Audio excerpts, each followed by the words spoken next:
Bangla superstar, আমাদের বাংলাদেশের একজন সুপারস্টার শাকিব খান। আচ্ছা, আমরা আপনাদের দুইজনকে দেখার অনেক প্রয়াস করে দুই দেশের দর্শকরাই। আপনি বিষয়টা কিভাবে দেখেন এবং আপনাদেরকে দেখা যাবে? কাউকে তো একটা গল্প লিখতে হবে। যদি ভালো গল্প হয়েছে, সাকিবের যদি মনে হয় কিনা সেই গল্প তার চরিত্রটা তাকে ভালো লাগছে, এবার যদি আমার চরিত্রটা যদি আমার ভালো লাগে তো ওয়াই নট। হ্যালো, কি অবস্থা সবার? আশা করি সবাই ভালো আছো। অনেক দিন পর ভিডিও নিয়ে আসলাম। তো শুরুতে আমি একটা প্রশ্ন করি, সেই প্রশ্নটার উত্তর অবশ্যই তোমরা কমেন্ট বক্সে দিয়ে যাবে।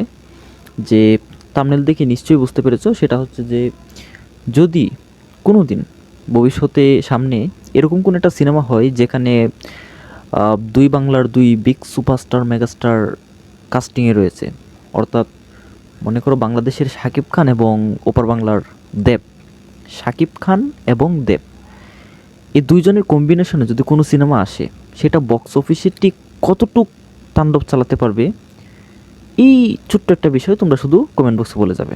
তো হ্যালো বন্ধুরা, কি অবস্থা সবার, কেমন আছো সবাই? এটা নিয়ে আলোচনা যে রিসেন্ট দেবের কাদান সিনেমা মুক্তি পেয়েছে, প্রায় অনেক দিন হয়ে গেছে, জোর কদমে চলছে কিন্তু অলরেডি সেটা 15 কোটি প্লাস গ্রোস কালেকশন করে ফেলেছে। রিসেন্ট সেটা দুবাইতেও মুক্তি পেয়েছে কাদান সিনেমাটি। আমি নিজেও দেখেছি, খুব ভালো একটা সিনেমা, খুব ভালো গল্পের একটা সিনেমা। তো দুবাইয়ের প্রেস কনফারেন্সে কোনো এক সাংবাদিক জিজ্ঞেস করেছে যে অনেকগুলো কথাই সেখানে ছিল।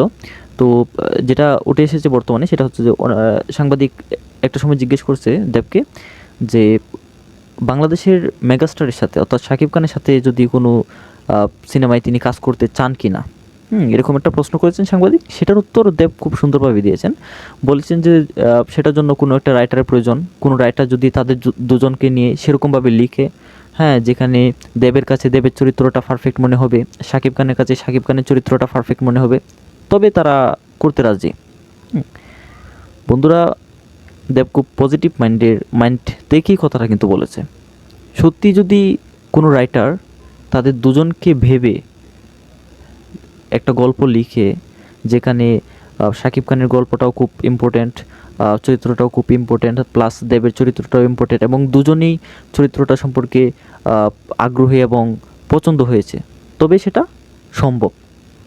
আর যদি এরকম কিছু হয়ে যায়, বক্স অফিসে আলোড়ন সৃষ্টি হবে, 100 কোটি তো লোডিং হবে, এটা নিঃসন্দেহে। বর্তমানে আমরা ধরতে পারি শাকিব খান একাই কোনো সিনেমা 100 কোটি গড়ে পৌঁছে যাবে সামনে যেগুলো আসতেছে। আর সেখানে যদি দুই বাংলার এত আলোচিত হিরো, দুই বাংলার জনপ্রিয় হিরো যদি একসাথে সিনেমা করে, সেটা তো 150 কোটি হবেই।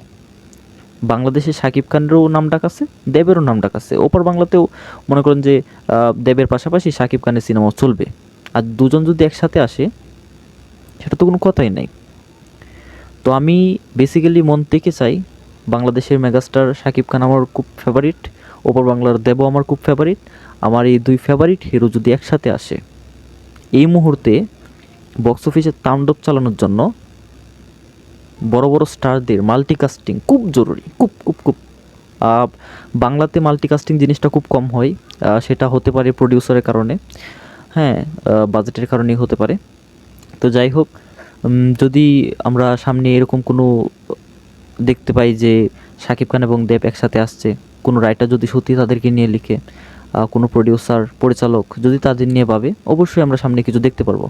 আশা করি এই জিনিসটা কোনো রাইটার, পরিচালক বা প্রযোজকের চোখে পড়বে, যেহেতু জিনিসটা উঠে এসেছে। বন্ধুরা, ভিডিওটা বেশি বেশি শেয়ার দিয়ে দিবে, যেন ভিডিওটা একটু আলোচিত হয়। এরকম না যে এগুলি পরিচালক প্রযোজকের কাছে পৌঁছায় না, অবশ্যই পৌঁছায়। আমাদের ভিডিও, আমার ভিডিও না হোক, আমাদের আরও অন্যান্য যারা কন্টেন্ট ক্রিয়েট করে, অবশ্যই তাদের ভিডিও হলেও পৌঁছায়। তোমরা ভিডিওটা বেশি বেশি লাইক দিবে, শেয়ার বেশি বেশি শেয়ার করে দিবে, কমেন্ট করবে, লাইক করবে। তো এটা একটু তাদের কাছে যাওয়ার দরকার। বর্তমানে শাকিব খান এবং দেব যদি সত্যি জুটি হয়ে আসে, বক্স অফিসে তাণ্ডব হয়ে যাবে। তো তোমরা কে কে আগ্রহী হয়ে আছো যে তারা দুজন জুটি হয়ে পর্দায় আসুক, অবশ্যই আমাদের কমেন্ট বক্সে জানা যাবে। আর যারা চ্যানেল নতুন, অবশ্যই চ্যানেলটি সাবস্ক্রাইব করে যাবে পরবর্তী আপডেট পাওয়ার জন্য। ধন্যবাদ সবাইকে।